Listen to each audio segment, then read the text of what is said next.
রমাদানে আসলে আত্মীয় স্বজন প্রতিবেশী তাদের প্রতি আমাদের কি করণীয় আছে আপনি যদি বলতেন। এটা তো অনেক কিছুই আমাদের করণীয় আছে। আল্লাহ রাব্বুল আলামিন সিলায়ে রহমির তো আলাদা মর্যাদাই রেখেছেন। জি হাদিসের মধ্যেও আসছে যে সিলায়ে রহমি আল্লাহর কাছে বলবে মান ওয়াসালানি ওয়াসালাহুল্লাহ ওয়া মান কাতাআনি কাতাআহুল্লাহ। আল্লাহ যারা কিদের সিলায়ে রহমি করে আল্লাহ পাকের সাথে তাদের সম্পর্ক জুড়ে দেয়, আর যারা বিচ্ছিন্নতা চলে যায় আল্লাহর সাথে সম্পর্ক কেটে যায়। শুধু সেটা না, আল্লাহ রাব্বুল আলামিন আমাদেরকে আমাদের আত্মীয় স্বজনের দায়িত্ব পালন করার জন্য আলাদাভাবে আমাদেরকে দায়িত্ব দিয়ে রেখেছেন। রাসূল করিম সাল্লাল্লাহু আলাইহি ওয়াসাল্লামও তার হাদিসের মধ্যে অনেক হাদিস রয়ে গেছে যেখানে আত্মীয় স্বজনের প্রতি খোঁজ খবর রাখা, তাদের সুখে দুঃখে সহমর্মিতা প্রকাশ করা, এই জন্য তো হাদিসের মধ্যে রয়ে গেছে। আর বিশেষ করে রমাদান মাসে তো আমাদের দায়িত্ব আরও অনেক গুণে বেড়ে যায়। আমাদের অনেক আত্মীয় স্বজন আছে, এমনকি আমাদের ভাই বোন আত্মীয় যারা আছেন, বিশেষ করে প্রতিবেশীও যারা আছেন, বা সিরিয়ারিটি যদি আমরা যাই তাহলে আমরা দেখব যে তাদের অনেকেরই অনেক কিছুর অভাব রয়েছে। কাজেই তাদেরকে খাদ্য দিয়ে হোক, বস্ত্র দিয়ে হোক, যেভাবে হোক, এ রমাদানকে কেন্দ্র করে, শুধু রমজান কেন্দ্রিক কেন বলবো, আমি বলবো সারা বছর ব্যাপী যাদের সামর্থ্য আছে তারা যেন এগিয়ে সারা বছরই তো আসলে তাদের পাশে থাকা দরকার, বিশেষ করে রমজানে আরো বেশি থাকা দরকার। তারা ঠিকমতো ইফতার করতে পারছে কিনা, সাহারি খেতে পারছে কিনা, তাদের ঈদ সামনে আসতেছে, আমরা শহর কেন্দ্রিক জীবনযাপন করছি, গ্রামে যারা আছে তাদের সব ব্যাপারে আসলে আমাদের চিন্তা ভাবনা করা উচিত। জি ধন্যবাদ। আমি আবারও আপনার কাছে আসবো। আমি আসছি আজহারী সাহেব আপনার কাছে।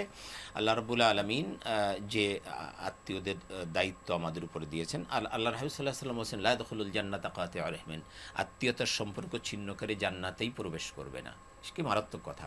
সুতরাং আত্মীয়দের সাথে সম্পর্ক রাখা, আমরা যদি আরেকটা হাদিস দেখি, আল্লাহ রাসূল বলেছেন আল্লাহু লা ইউমিনু আল্লাহু লা ইউমিনু আল্লাহু লা ইউমিনু কিলা মান ইয়া রাসূলুল্লাহ ক্বালা আল্লাযী লা ইউমিনু জারুহু বাওয়াইকাহু।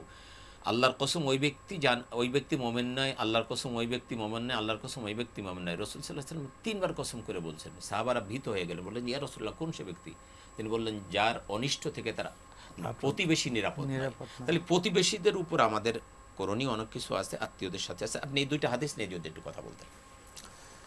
বিসমিল্লাহি ওয়াসসালাতু ওয়াসসালামু আলা রাসূলিল্লাহ ওয়া বাদ। আজকের যে প্রসঙ্গ, সেই প্রসঙ্গটা একেবারেই সমসাময়িক এবং আমার মনে হয় যে এই প্রসঙ্গ থেকে আমরা যখনই সরে গিয়েছি তখনই আমাদের সমাজের বিশৃঙ্খলা তৈরি হয়ে গিয়েছে। এবং এই গাজা প্রসঙ্গে আপনি যে শুরু করেছিলেন, একেবারে ঠিক এই জায়গা থেকেই কিন্তু আমাদের মূল প্রবলেমটা শুরু। যেমন আল্লাহ সুবহানাহু ওয়া তাআলা পবিত্র কোরআনে বলেছেন ইয়াসিন ওয়াল কুরআনিল হাকিম ইন্নাকা লামিনাল মুরসালিন। ইয়াসিন বলে কোরআনের কসম খেয়ে বলেছেন, এবং সেই কোরআন যেটা হলো বিজ্ঞানময় কোরআন। আমরা আসলে এই যে বিজ্ঞানময় কোরআন আমরা এটাকে মনে করি, এবং কোরআনকে আমরা সকল জ্ঞানের উৎস মনে করি, যে ঐশী জ্ঞান সকল জ্ঞানের উৎস। এই জ্ঞান থেকে আমরা কিন্তু অনেক দূরে সরে যাচ্ছি। কবি নজরুলের ভাষায় আমরা যদি একটু কথা বলতে চাই, বিশ্ব যখন এগিয়ে চলেছে আমরা তখনও পিছে, বিবি তালাকের ফতুয়া খুঁজছি কোরআন হাদিস চুষে। কোরআন হাদিসের মধ্যে কি শুধু এই জিনিসগুলি আছে? বিজ্ঞান নিয়ে কি কোনো কথা নেই? আজকে মুসলিম বিশ্ব কেন চুপ? মুসলিম বিশ্ব এই জন্য চুপ, মুসলিম বিশ্বের কাছে প্রচুর সম্পদ আছে, বাট তাদের কাছে কোনো প্রযুক্তি নেই, হেকমত নেই। এই কোরআনুল হাকিম যে আল্লাহ বলেছেন বিজ্ঞানময় কোরআন, আল্লাহ আরও বলেছেন হাল ইয়াস্তাবিল্লাযীনা ইয়ালামুনা ওয়াল্লাযীনা লা ইয়ালামুন, যারা জানে আর যারা জানে না তারা কি সমান? তো যাই হোক, খুব সুন্দর একটি আলোচনা আজকে আমার মনে হয় যে সামনের দিকে বাড়বে। যে আপনি যে দুইটা হাদিস বলেছেন, যে আল্লাহ রাসূল সাল্লাল্লাহু আলাইহি সাল্লাম এতভাবে বলেছেন, এত সুন্দর করে বলেছেন, এত সতর্কতার সাথে বলেছেন যে সে জান্নাতে প্রবেশ করতে পারবে না। এখন আত্মীয়তার সম্পর্ক ছিন্নকারী জান্নাতে প্রবেশ করতে পারবে না। আল্লাহ রাসূল সাল্লাল্লাহু আলাইহি সাল্লাম আরেকটি হাদিসে বলেছেন, আবু হুরায়রা রাদিয়াল্লাহু তাআলা আনহু থেকে বর্ণিত, আল্লাহ রাসূল সাল্লাল্লাহু আলাইহি সাল্লাম বলেছেন যে মান কানা ইউমিন বিল্লাহি ওয়াল ইয়াউমিল আখিরি ফালইউকরিম দাইফাহু। আবার বলেছেন মান কানা ইউমিন বিল্লাহি ওয়াল ইয়াউমিল আখিরি ফালইউহসিন ইলা জারিহি, যে আল্লাহর উপরে এবং আখিরাতের উপরে বিশ্বাস করে সে যেন তার মেহমানকে সম্মান করে। এবং আরও বলেছেন যে আল্লাহর উপরে এবং আখিরাতের উপরে বিশ্বাস করে সে যেন তার প্রতিবেশীর সাথে সুব্যবহার করে। দেখেন, আল্লাহর প্রতি বিশ্বাস এবং আখিরাতের প্রতি বিশ্বাস, এটা কিন্তু ইমানের মূল অংশের মধ্যে একটা। 7টা যে মূল অংশ আছে সেই 7 মূল অংশের মধ্যে একটা। এখন আমরা আসলে প্রতিবেশীর সাথে কিভাবে ভালো ব্যবহার শুরু করতে পারি?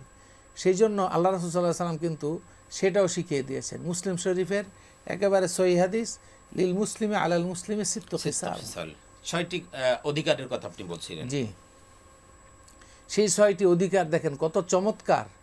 সর্বপ্রথম আল্লাহ রাসূল সাল্লাল্লাহু আলাইহি সাল্লাম যেটা শিক্ষা দিয়েছেন যে আমরা পরস্পর যখন দেখা হবে তখন সর্বপ্রথমই আমাদেরকে সালাম দিতে সালাম হবে, বিনিময় করতে হবে। সালাম বিনিময় এমন সুন্দর একটি কথা, যেমন আসসালামু আলাইকুম, আপনার উপরে শান্তি বর্ষিত হোক। আরেকটু যদি বৃদ্ধি করি, ওয়া রাহমাতুল্লাহ, আল্লাহর রহমত বর্ষিত হোক, ওয়া বারাকাতুহু, আল্লাহর বরকত বর্ষিত হোক। এবং কোনো শত্রুর সাথে যদি প্রতিদিন আমরা সালাম বিনিময় করি, সে কখনো শত্রু থাকতে পারে না, বন্ধু হয়ে যায়, বন্ধু হয়ে যায়। এবং আল্লাহ রাসূল সাল্লাল্লাহু আলাইহি সাল্লাম মক্কা থেকে মদিনায় হিজরত করার পরে সর্বপ্রথম এই একটা বিধান কিন্তু আল্লাহ রাসূল সাল্লাল্লাহু আলাইহি সাল্লাম বলছেন যে তোমরা যদি 2টা কাজ করতে পারো তাহলে সমাজের মধ্যে কোনো অশান্তি থাকবে না। একটা হলো তুতঈমুত তুআম ওয়া তুকরিউস সালাম আলা মান আরাফতা ওয়া মান লাম তারিফ। তো এই সালামের ব্যাপারে আরও এত উৎসাহিত করেছেন যখন বলেছেন যে এই 2জন মানুষ যখন হেঁটে যাচ্ছে, এরপরে ফাইন হালাত বাইনাহুমা শাজারাতুন আও জিদারুন আও হাজারুন সুম্মা লাকিয়াহু ফালইউসাল্লিম আলাইহি, 2জনরে যদি পার্থক্য করে দেয় কোনো গাছ, কোনো দেয়াল, কোনো পাথর, এরপরে আবার সাক্ষাৎ হয়, আবারও যাতে সালাম দেয়।